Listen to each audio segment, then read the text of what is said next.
જીગરભાઈની જલેબી. જીગરભાઈ દાવત કરી મકા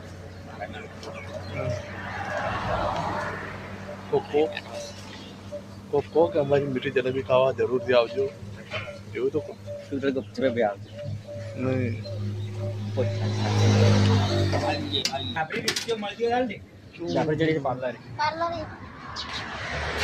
भजिया ये है भजिया गर्मा गरम. ये है पालक पकोड़ा गर्मा गरम. आ छे तळेला मरचा. आ छे पकवान અને આ છે પફ.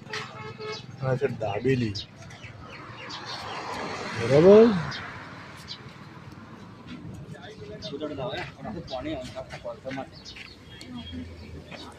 જલેબી જલેબી જીગરભાઈની ગરમા ગરમ જલેબી. જીગરભાઈ ગેસમાં હળગાવે છે.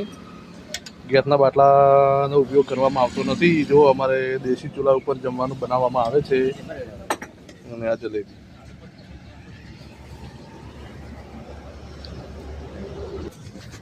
જો દેશી ભઠ્ઠી ઉપર નાસ્તા આવું છે ને. દેશી ભઠ્ઠી એક નંબર. બીજી છે પણ બીજી છે.